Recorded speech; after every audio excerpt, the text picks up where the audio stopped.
ओम ह्रीताराद्रिव्यै नमो नमः। ओम ह्रीताराद्रिव्यै नमो नमः। ओम ह्रीताराद्रिव्यै नमो नमः।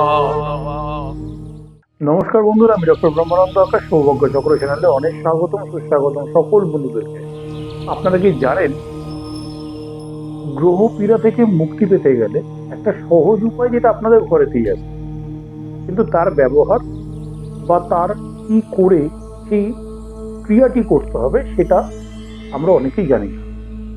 ভগবান শ্রী মহাপ্রভু জগন্নাথকে যদি আপনি সঠিক মতন দর্শন করেন এবং যদি তার সঠিক মতন তার যদি সঠিক ক্রিয়াটুকু করেন, তাহলে কিন্তু আপনি আপনার নবগ্রহ জনিত যে কোনো পীড়া থেকে মুক্তি পাবেন।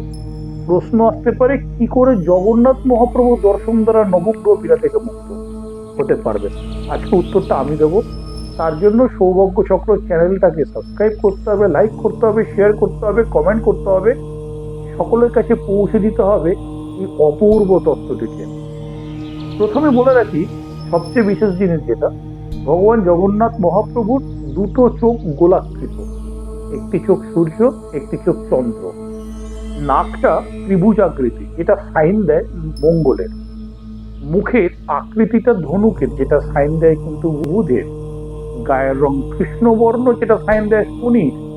কানে দুটি মকর কুণ্ডল রয়েছে, যেটা সাইন দেয় রাহুর। মুখটা চৌকোলো, যেটা সাইন দেয় শুক্রের।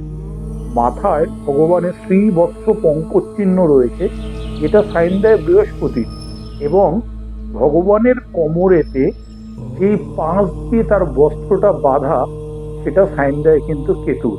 তাহলে আমরা কি পেলাম? জগন্নাথ মহাপ্রভুর মধ্যে নবগ্রহকে পেলাম। কি করে নবগ্রহকে শান্ত করবেন? সহজ উপায় আছে।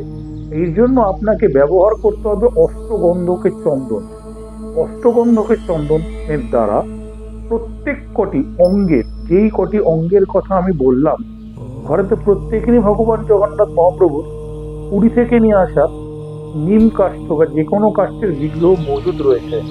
প্রত্যেক কটি অঙ্গের দিকে তাকিয়ে আপনার যে গ্রহের অবস্থান খুব খারাপ বা যেই গ্রহের দ্বারা আপনি অতীব অতিষ্ঠ হয়ে উঠছেন, সেই গ্রহের উদ্দেশ্যে 3টি করে তুলসী পাতা অষ্টগন্ধক দিয়ে ভগবানের সেই শ্রী অঙ্গের দিকে তাকিয়ে ভগবানের চরণে সমর্পণ করুন। এটা প্রত্যেকদিন স্নান করে উঠে করবেন। ঘড়ির সময় দেখে 7টা 15 থেকে 8টা 22-এর মধ্যে। ভালো থাকুন, আনন্দে থাকুন, গ্রহপীড়া থেকে মুক্তি পান। জয় মহাকাল।